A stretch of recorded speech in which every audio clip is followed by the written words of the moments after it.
So what does fasting, which is physical, has to do with demonic attacks or spiritual attacks, something which is, of course, spiritual, right?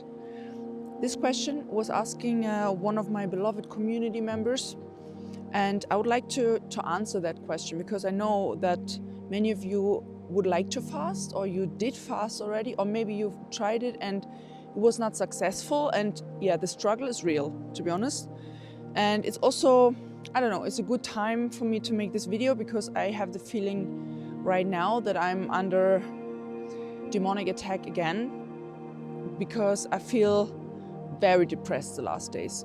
Like the most depressed that I have felt probably in, I don't know, in years, in this kind of like consecutive time, like many days, not just one day and then I'm good. No, it stays. I'm like, I don't see hope. I don't see the light right now. I'm like, why do I even? I mean, I left Panama, just as a little side note. I left Panama. I'm back in Switzerland. But also the YouTube channel, you know, the whole life purpose thing. I turned 40. What's the purpose of it all? So I'm right now feeling I'm very vulnerable to demonic attacks again. I don't know how, and I don't even have the motivation to deal with it right now. But I wanted to just jump out of my house and just make this video about fasting, because before I left to Panama, I was fasting for 8 days. And this is like, the whole video is going to be more of a, like, really a personal story, a testimony. All the stuff that I know about it, I will tell you, and other people may have different experiences and whatever, but this is just my experience. So, okay. I was fasting before I left Panama because I left my job and I had time. So I could even fast while not working. It's like, this is great, like great opportunity, right? Because it's really, really good to fast when you don't have to work.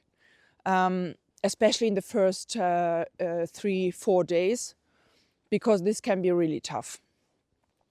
And I was kind of planning this fasting already because I had the plan to get rid of all my psychedelics and all my occult things that I still had, all the, I don't know, the stuff that I had for making joints, and the pipe for smoking DMT, and the mushrooms and all the psychedelic stuff. And this is a huge step for me, guys. You know, I'm like the channel, a big part of the channel is the whole topic of psychedelics, and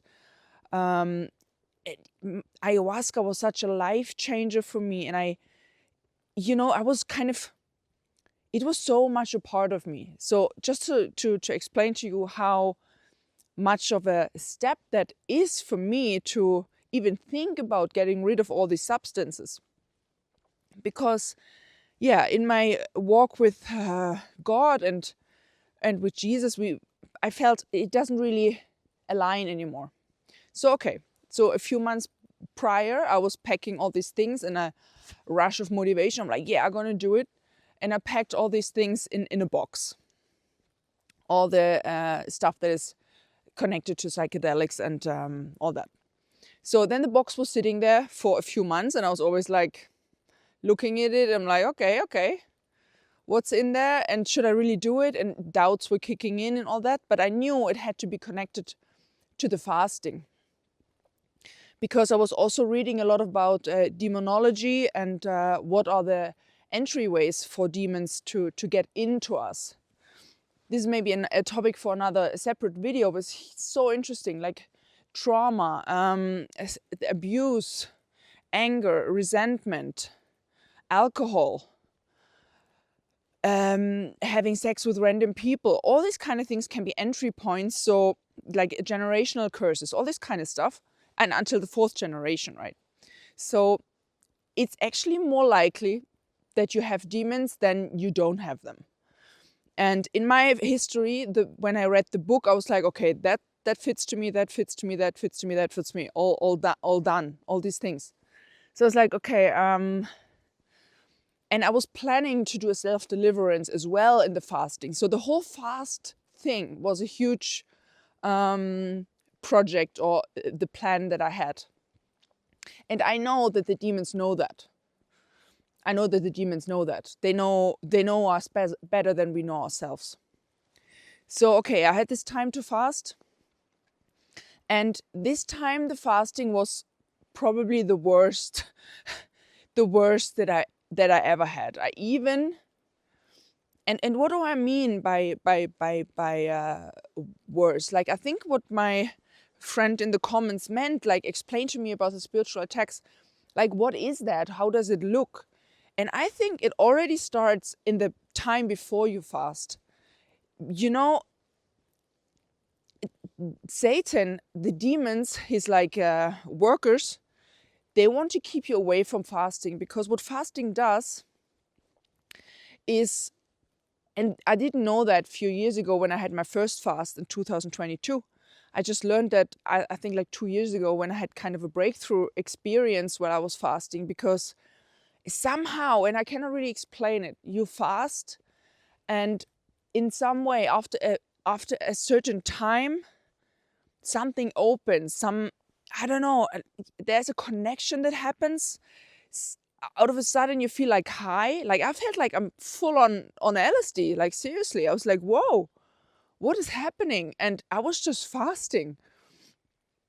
But then I realized this is really spiritual, and I started reading the Bible more, and I was connecting, I was praying and all this kind of stuff. So Satan knows that the fasting, the denying of our flesh, the denying of our the lust to eat and like our delicious things, and the need, the fleshly need for stuff, the addictions that we have and all that.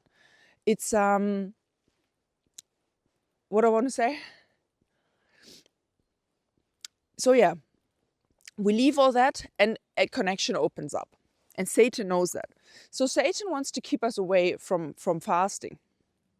So even the time before you start, you even to decide that you want to fast, Satan wants to prevent that. He wants to prevent that you even hear about fasting, that you even learn about it, that you even, because so many people told me, oh, I could never fast. And I also thought that years ago, like, I could never fast. Like, what do you mean?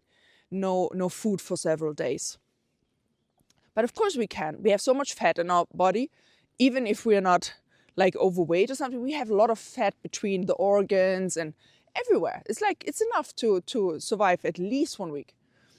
So he wants to keep you away from fasting, because he knows about the potential it has, and about the things that can be transformed in you through the fasting. I mean, Jesus was fasting for 40 days in the desert, and he was tempted by the devil. You probably know the story from the Bible. And 40 days, I mean, it's, of course, he's Jesus, he of course has it's like another level that we humans, but we should also fast. So, and always the toughest part in fasting are the first few days, because your body changes the metabolism.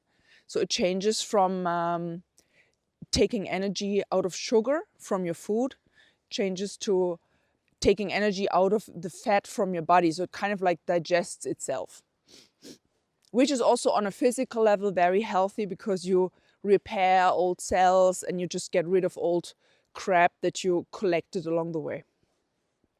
But the first 3 days are the toughest. And my friends, this time I actually thought I cannot, like, I felt so horrible. My pulse, I literally thought, like, I think it started on the second day. And usually the change from the metabolism, it happens on the second or on the third day. And this time I was also, I mean, I had like vegetable broth, like kind of, without any just salt. And nothing really else, just water. And I bought electrolytes, so I was prepared for that. But the third day, I could not sleep. I could not sleep for 2 nights. I was awake the whole night, so I was completely destroyed in the day. Then I felt like getting a panic attack. I was really getting, my heart was beating like really, really, really crazy. It felt really bad. I started to panic. I was like asking ChatGPT, like, what is happening? What is going on? Am I getting a panic attack? Is that healthy? Should I go to the doctor? Should I stop it? ChatGPT, of course, because I think ChatGPT is kind of connected to Satan. I'm not sure. But anyway, told me, yeah, you should stop. It doesn't sound well. And I was like, oh my God, this is Satan. I know it, because he knows what I'm up to. And what I did, because I could not keep it anymore. I thought I'm getting a panic attack. I was like almost freaking out. And I made a few oats with a little bit water. So I had the feeling of something. Electrolytes full on. I bought some beetroot juice, which has a tiny bit of sugar. And I kind of survived the coming night and continued the fast on the next day like normal, like not eating. So this was the first thing that I was like, okay, this is a new intensity here, because I never had that in the fastings before. It was always difficult, the times when you change, but not like that, not this intense, and not with this kind of fear and this anxiety that overcame me. And it was just really, really insane.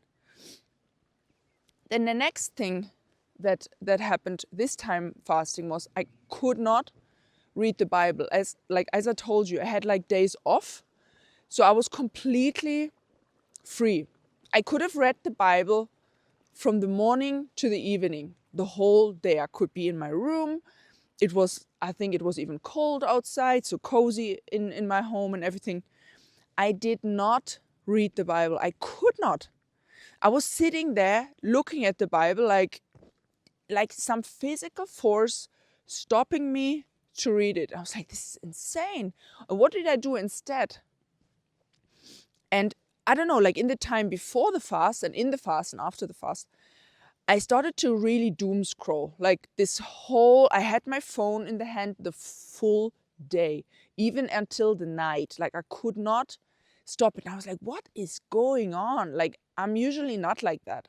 Of course, like everybody, I'm too much on my phone for sure, but not like this weird addictive pull of I cannot put it out of my hands anymore. So I did not read my Bible. I felt really horrible physically. Then on the fourth day, I felt at least better physically.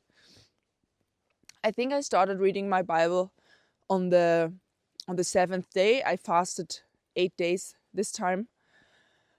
And it was just really intense. I was like, I don't care, Satan, like you can do whatever you want. I'm just pushing through, and I will also throw the psychedelics away. And on the day when I planned to do that, to bring it to we have like this kind of like a place where people can bring their old stuff, and then they just put it in the fire. Or not there, but they bring it somewhere where they burn it, like old mattresses and like fridges and all kinds of stuff. So, and I had to walk through the woods, and I took all my stuff, all the psychedelics, and it was so hard.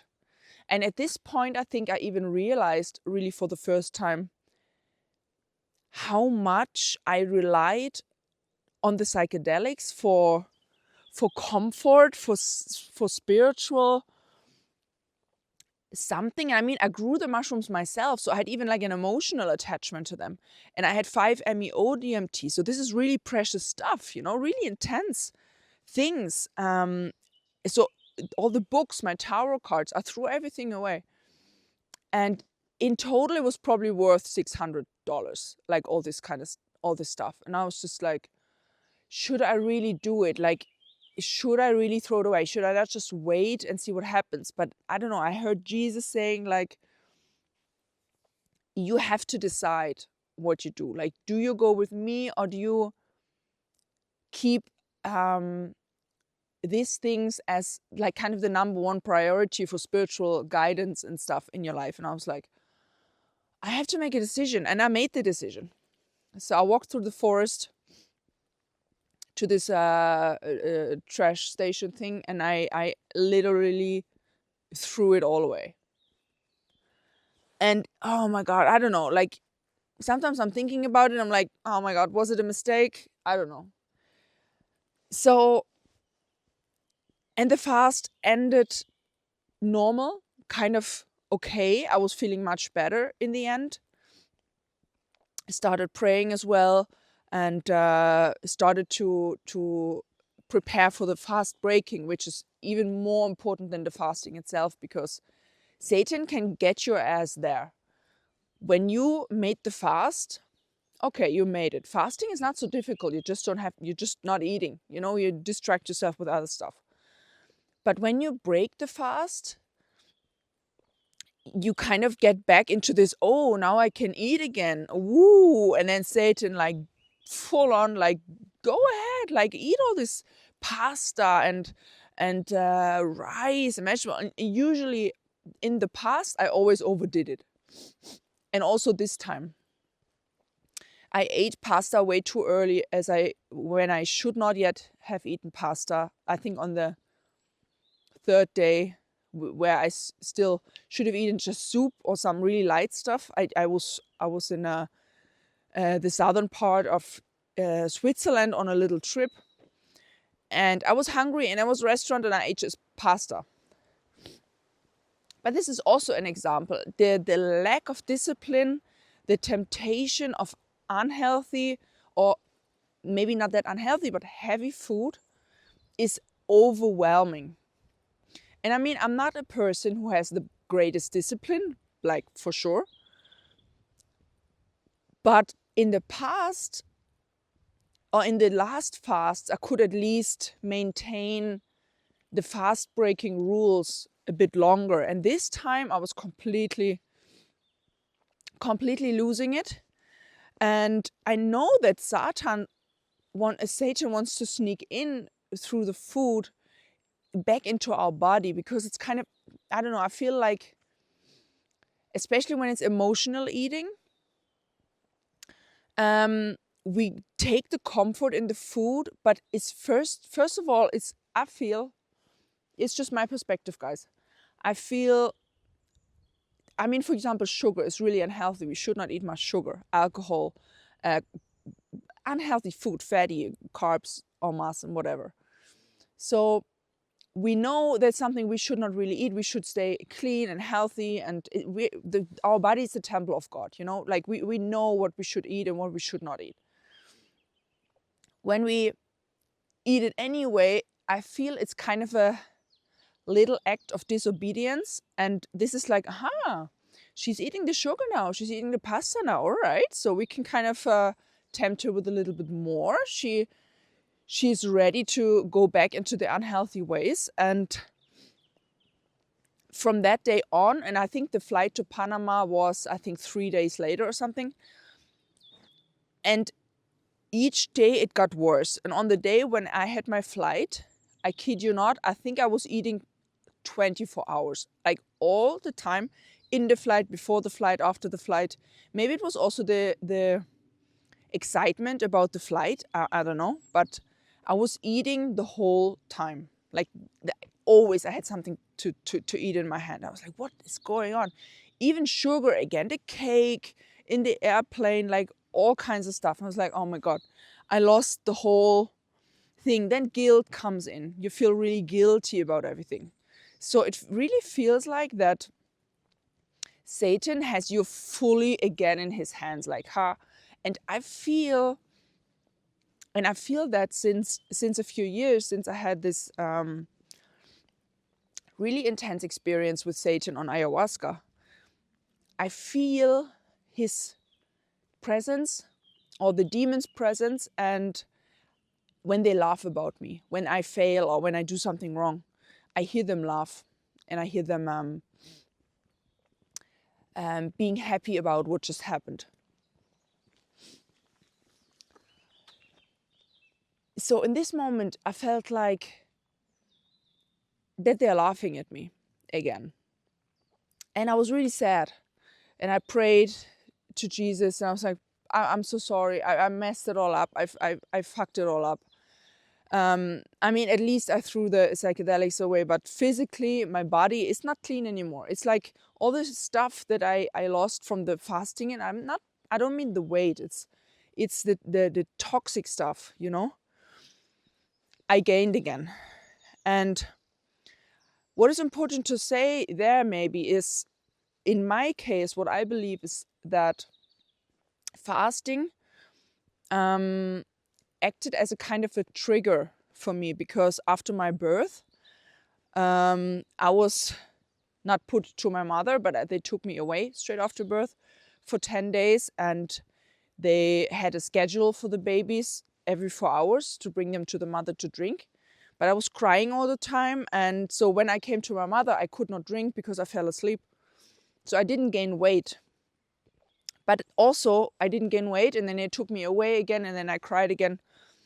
There was a deep trauma that I unraveled in the last years. But what I figured out is that, and I was also talking about that with my trauma therapist a few years ago, what if fasting in general really triggers that fear of dying? And she was like, yeah, it makes total sense after what you experienced after birth. So I decided for now to not fast anymore, to not freak out my nervous system that much, because I believe that is too much of a trigger for me. Maybe that's even Satan telling me, like, don't fast anymore, it's a trigger. Maybe, I don't know. Like, I will wait, I will see what happens. I will try again maybe in 1 year or something. But I cannot fast and then after that completely escalate with the food and completely lose it, and getting into this whole guilt shame trap. This is not healthy either, you know. So what we have to understand, that Satan and the demons, they know us better than we know ourselves, and they're not coming obviously saying like, hello, I'm demon, I want to take you away from fasting, I want to take you away from praying. No, that of course it's very subtle, and we always think that the demon's thoughts are our thoughts. For example, like, oh, I'm so stupid. Like, who's saying that? Is it you saying that? Is it God saying that? No, it's an old thought that you adapted from some very dark source. So also the when you say, I don't know, I don't feel ready yet for fasting. Maybe next week, maybe next year. I need to prepare more. I need to blah, blah, blah. All the excuses, all these kind of things. And I mean, fasting is just an example for things that bring us closer to God. I still believe it brings us closer to God. I just for now kind of put a little break in the whole project. And I mean, I still do intermittent fasting, so I don't eat for 16 hours and I eat 8 hours, which gives my body time to digest and to rest and do other things than handling food all the time. But yeah, we just really have to be aware that the demons, they're hiding in the darkness, they're hiding in our subconscious. And sometimes we can't just really see the effects of their work. We don't see them. We don't see they're not shouting around, but we see the effect it has. So me being glued to the phone 24 hours was clearly, and I didn't know what to do about it because it was so strong, the pull. And I was like, wow, now I understand these people that have phone addictions. Of course, it also has to do with dopamine. And yeah, of course, it has always physical explanations and biological explanations. But this is the way the demons operate. They operate in our mind, they operate in our body, in our emotions. This is where they can work. Where else should they be working, you know? So yeah, this is my little story about fasting. I I still recommend it highly, but prepare yourself well, especially for the fast breaking, because that is really the time when you really have to be disciplined to not escalate again. As soon as you are allowed to eat again, you have to really make a plan. Maybe do it in a group. I have a good system. Who's interested? Maybe you can let me know. I can make a small video just about the fasting process itself, how to prepare, how you do it. All these things. But it's still a great tool, because we have so much stuff stored in our body. And like I said, our body is I always believed back in the day, the flesh is bad and sinful. And I was so against that. But it is, in a way. Because it's weak, we are weak. We crave sugar, we crave fat, we crave pleasure through food. And oftentimes we prefer that because it's quick, instead of putting our ass down and praying. We don't even have to pray. Sometimes just sitting there and saying, okay, God, I don't know. I would love to go to the fridge now. Same with alcohol. All these physical things that we need, we crave, but they're just a substitute for the comfort that just God can give us. And we don't trust God enough. We believe, but I don't hear him. I don't know if he's there. So rather I take the beer or the plate of pasta or the ice cream, because there I know what happens. I feel better. But the thing is, you don't feel better. You don't feel better. You feel actually worse. Not just because of the guilt, but because it does not work. Food does not really give the comfort. It's like a temporary, very temporary relief. And in the moment when we put the food first, we put God second or even third or something. And I think this is the problem. That what we say in that moment, I don't trust you, you're not there for me. I rather take the food. And through the emotional eating, I also believe that we eat when we are like emotional. And in that process, we kind of store the emotions in our body. At least that's what I learned in all my ayahuasca ceremonies when I purged.